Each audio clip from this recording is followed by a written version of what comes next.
Hello दोस्तों, PCM education centre पर आपका स्वागत है। चलिए यहाँ पर देखिए, आज हम लोग देखने क्या वाले हैं, एक क्लास 12th के मोस्ट इंपोर्टेंट क्वेश्चन जो आपको 5 नंबर में पूछता है, गॉस के नियम को लिखें और इसे प्रमाणित करें। एकदम मोस्ट इंपोर्टेंट में से क्वेश्चन है बुआ। यहाँ पर आपको ये कहता है कि जो गॉस साहब का नियम आप लोग पढ़े होंगे, गॉस साहब के नियम को लिखें और इसको प्रमाणित आपको करना है। एक आसान विधि से आपको यहाँ पर हम समझाने वाले हैं कि गॉस के नियम क्या होता है। उसको लिखने के लिए आपको देता है कि गॉस के नियम को आपको लिखना है और साथ साथ इसको प्रमाणित करना है। 5 नंबर का बुआ, 5 मार्क्स का एकदम मोस्ट इंपोर्टेंट क्वेश्चन है जो हर साल के लिए चांस बनता है कि क्वेश्चन आपको बोर्ड एग्जाम में पूछेगा। चलिए, कई बार पूछा भी है। इस क्वेश्चन को पहले हम लोग समझते हैं वास्तव में गॉस का नियम होता क्या है। थोड़ा सा देखिए, गॉस के नियम में होता क्या है ये समझ लीजिए। गॉस के नियम में क्या है कि जैसे एक बंद लूप है, आप इसे समझ लीजिए, एक बंद लूप आपको दिया है, ध्यान देना। एक ऐसे बंद लूप, पहले ये समझ लेते हैं कि गॉस के नियम को लिखें, मतलब इसमें क्या आपको लिखना है, बाद में इसको प्रमाणित आपको करना है। तो क्या लिखना है जो समझ लीजिए। जैसे एक बंद लूप, सबसे पहले आपको ध्यान रखना है कि यहाँ पर आपको लेना क्या है बुआ, तो एक बंद लूप लेना है। बंद लूप आपको होनी चाहिए। तो एक बंद लूप जो आपको यहाँ पर दिया गया बुआ, इस बंद लूप में कोई आवेश आप क्यू ले लीजिए, है ना। और इस क्यू आवेश के कारण जो विद्युतीय फ्लक्स का मान होगा, इलेक्ट्रिक फ्लक्स का जो मान होगा, वो कैसे लिखेंगे। तब विद्युतीय फ्लक्स को सिद्ध किससे करते हैं, फाई से। तब गॉस साहब कहते हैं कि अगर आपको फ्लक्स निकालना हो, फाई निकालना हो, तब कुछ मत कीजिए, इस बंद लूप में उपस्थित आवेश, इसमें कितना आवेश उपस्थित है हुआ था, क्यू। यहाँ आवेश कितना लिए हैं, क्यू, और डिवाइडेड बाय एप्सिलॉन नॉट हो गया। कुछ मत कीजिए, इस बंद लूप में उपस्थित आवेश और एप्सिलॉन नॉट का अनुपात आपको निकाल देना है। केवल अनुपात निकालिए, वटा कर दीजिए। अनुपात मतलब क्या करना है, वटा कर दीजिए। ये आपका हो जाएगा विद्युतीय फ्लक्स। नहीं, किसी बंद लूप में उपस्थित इस आवेश के कारण, समझिए जो यहां पर है बुआ, किसी बंद लूप में उपस्थित किसके कारण, आवेश के कारण। आवेश कितना है, क्यू। तो किसी बंद लूप में उपस्थित आवेश के कारण विद्युतीय फ्लक्स का मान, फाई का मान, इस लूप में उपस्थित आवेश और एप्सिलॉन नॉट के अनुपात के बराबर होता है। दोनों का अनुपात कर देना है, ये आपका फ्लक्स निकल जाएगा। क्लियर हो गया। एक बार फिर से इस स्टेटमेंट को हम बोल रहे हैं, ध्यान देना। किसी बंद लूप में उपस्थित, देखिए फाई का जो मान होता है, किसी बंद लूप में उपस्थित आवेश है ना, इस आवेश के कारण विद्युतीय फ्लक्स का मान, फिर से किसी बंद लूप में उपस्थित आवेश है और ये आवेश के कारण विद्युतीय फ्लक्स का मान इस लूप में उपस्थित आवेश और एप्सिलॉन नॉट के अनुपात के बराबर होता है, जिसको हम लोग बोलते हैं गॉस का नियम। क्या बोलते हैं बुआ, गॉस का नियम। गॉस का नियम इसको कहते हैं, ध्यान आपको रखना। तो गॉस के नियम को जब लिखने के लिए कहा जाएगा, तब सीधे आप लिखिए कि किसी बंद लूप में उपस्थित इस आवेश के कारण विद्युतीय फ्लक्स का मान लूप में उपस्थित आवेश और एप्सिलॉन नॉट के अनुपात के बराबर होगा, वटा के बराबर होगा, जिसको हम लोग गॉस का नियम कहते हैं। गॉस के नियम क्लियर है, ध्यान रखिएगा। गॉस के नियम में जो फ्लक्स हम लोग लिखते हैं, विद्युतीय फ्लक्स लिखते हैं, बाहर उपस्थित आवेश पर निर्भर नहीं करता। It never depends the charge which present outside the loop. जो यहां पर है, ये फाई का मान जो होता है कभी डिपेंड नहीं करता है इस लूप के बाहर उपस्थित आवेश पर। बाहर उपस्थित आवेश है तो इसको छोड़ दे, उससे हम लोग कोई मतलब नहीं है। हम लोग का मतलब है इस बंद लूप के अंदर उपस्थित आवेश से, ठीक है ना। तो Q divided by epsilon not. आपका स्टेटमेंट क्लियर हो गया होगा। तो चलिए हम लोग यहाँ जो स्टेटमेंट था, इस स्टेटमेंट को देख लेते हैं।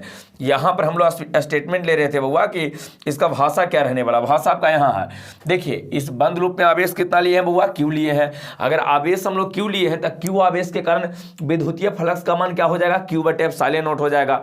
स्टेटमेंट क्या कहे थे कि किसी बंद लूप में उपस्थित आवेश के कारण विद्युतीय फ्लक्स का मान इस लूप में उपस्थित आवेश और एप्सिलॉन नॉट के अनुपात के बराबर होता है। जो आपको यहां लिख दिए हैं कि किसी बंद लूप में उपस्थित आवेश के कारण विद्युतीय फ्लक्स का मान, देखो लिखे विद्युतीय फ्लक्स का मान, फाई का मान, विद्युतीय फ्लक्स का मान लूप में उपस्थित, कहीं लिखा गया है, देखिए लूप में उपस्थित आवेश और एप्सिलॉन नॉट के अनुपात के बराबर होता है।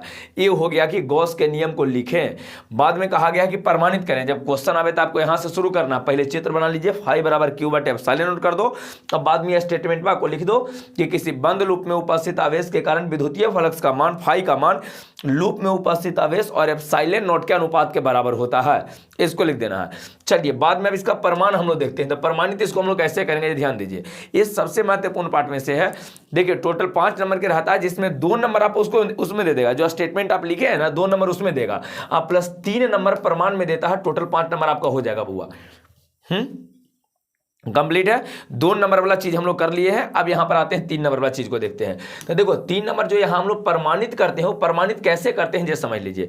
प्रमाणित में क्या किया हम लोग, यहां देख लो, सबसे पहले एक बंद लूप ले लिए हैं और बंद लूप में आवेश कितना दिए हैं बुआ, क्यू। आवेश कितना दिए हैं, क्यू। और क्यू आवेश के कारण आपको पता है कि जो फाई का मान होगा Q divided by epsilon not होगा, तो इसको हम लोग को प्रमाणित करना है। तो प्रमाणित करने के लिए हम लोग क्या करते हैं, ध्यान से जरा समझना। प्रमाणित करने के लिए हम लोग क्या करते हैं, थोड़ा ध्यान से इस बात को समझेगा बुआ।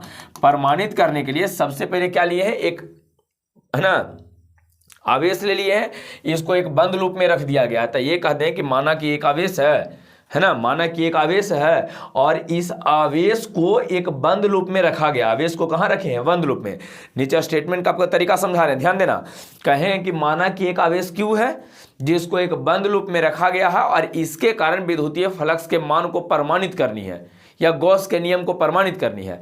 समझ में आया? फिर से माना कि एक आवेश क्यू है जिसे एक बंद लूप में रखा गया है और इस आवेश के कारण गॉस के नियम को प्रमाणित करनी है। इतना आपको चित्र के बारे में लिख देना है। लिखने के बाद देखिए परमाण में हम लोग क्या देंगे, ध्यान दो। परमाण में सबसे पहले लिखें कि गॉस के नियम से, ध्यान देना क्या लिख रहे हैं, गॉस के नियम से। गॉस के नियम से, गॉस के नियम से क्या लिखेंगे, ध्यान दो। गॉस के नियम से आप लोग पढ़े होंगे कि फाई बराबर होता है integration E vector dot d ए वेक्टर। यही आपके लिए सब कुछ है। फाई बराबर क्या आप लोग पढ़े होंगे बउआ, integration E dot d A. Phi बराबर इंटीग्रेशन ई डॉट डी आप पढ़े होंगे, और नहीं पढ़े तो आपको ध्यान रखिए फ्लक्स बराबर फॉर्मूला क्या होता है, तो फाई बराबर इंटीग्रेशन ई डॉट डी ए होता है फ्लक्स बराबर फॉर्मूला। चलिए अब यहां पर क्या करते हैं, फाई बराबर इंटीग्रेशन ई डॉट डी ए को कैसे तोड़ेंगे, तो ई का मैग्नीट्यूड लिखेंगे, डी ए का मैग्नीट्यूड लिखेंगे, बाद में यहां पर लिख देंगे कॉस थीटा। क्लियर है, कॉस थीटा लिखेंगे। अब आइए फाई बराबर क्या लिखें, बताइए। इंटीग्रेशन का इंटीग्रेशन, अगर यहां पर वेक्टर हटाइएगा तो मोड भी यहां पर हट जाता है, आपको पता होनी चाहिए। अगर ये वेक्टर को हटाते हैं तो मोड भी हटेगा, तो यहां बचाइए। यहां भी वेक्टर को हटाते हैं तो मोड भी हटेगा, तो यहां बचेगा D A into cos theta. दिक्कत नहीं है। अब चलिए बताइए थीटा हम लोग कैसे लाएंगे, तो थीटा यहाँ 0 डिग्री हो जाए। क्यों?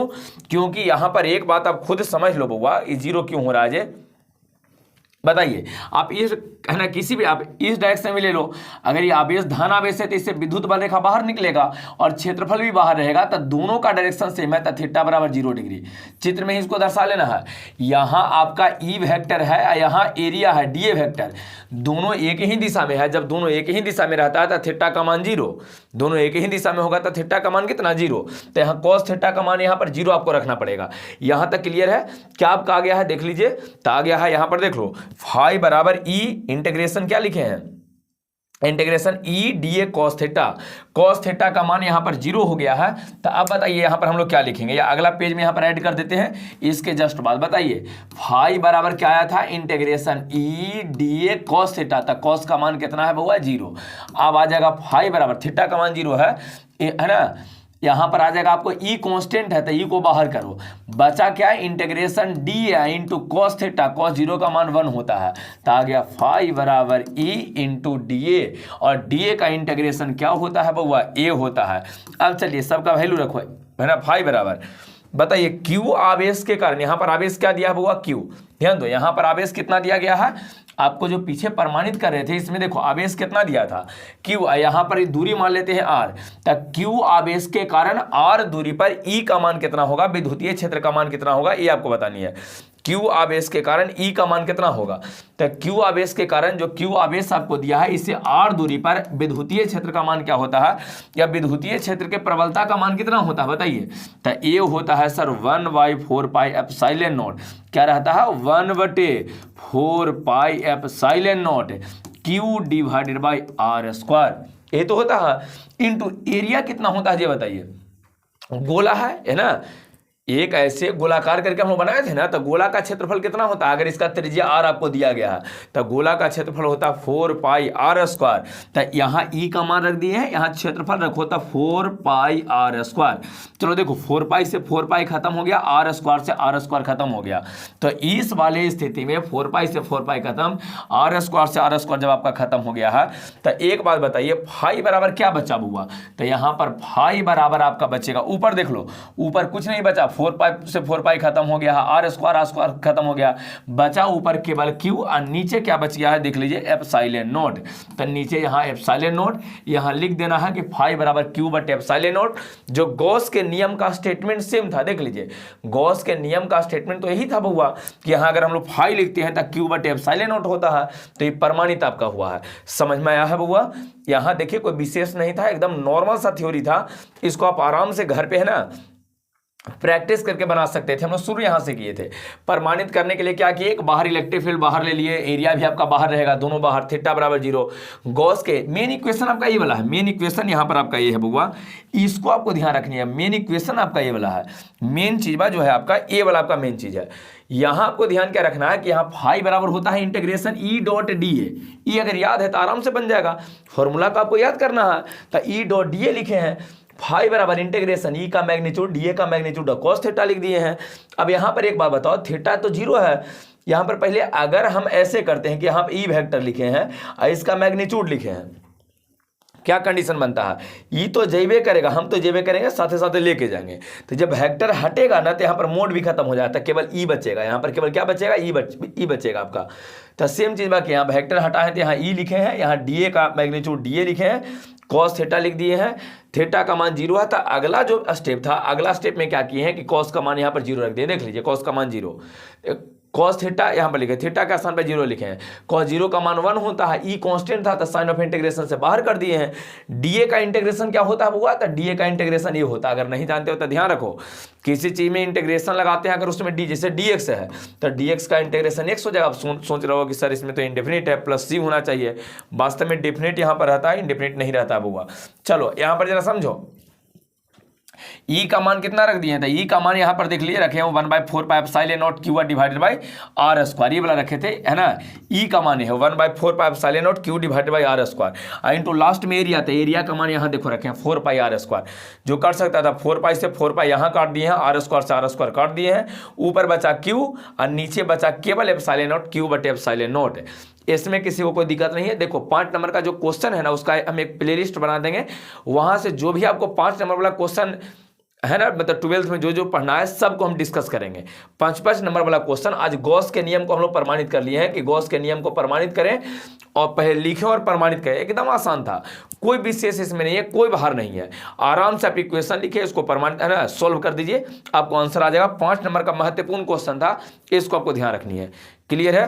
तो अगला क्लास में हम लोग देखेंगे बउआ जो कैपेसिटर जो होता है संधारित्र, तो संधारित्र के धारिता किस प्रकार से निकाला जाए, 5 नंबर को भी एक क्वेश्चन पूछता है, मोस्ट इंपोर्टेंट रहता है। संधारित्र के धारिता के लिए व्यंजक कहता है बुआ कि जो संधारित्र आपको दिया है, संधारित्र तो संधारित्र जो है ना पैरेलल प्लेट कैपेसिटर होता है ना, तो एक गोलाकार संधारित्र होता है, एक ये होता है, एक बेलनाकार होता है। तो आपको पूछता है चाहे तो समांतर प्लेट पूछता है, नहीं तो गोलाकार वाला पूछता है, तो हम लोग उसको देखेंगे कि किस प्रकार से इसको है ना सोल्व किया जाए। ठीक है, चलिए आई होप कि आपको वीडियो अच्छा लगा होगा। आप इसको लाइक कीजिए, शेयर कीजिए, चैनल को सब्सक्राइब कर लीजिए और दोस्तों के साथ आपको शेयर करना है। ठीक है, चलिए अब इसको रहने देते हैं बुआ, नेक्स्ट हम लोग देखेंगे अगले वीडियो में।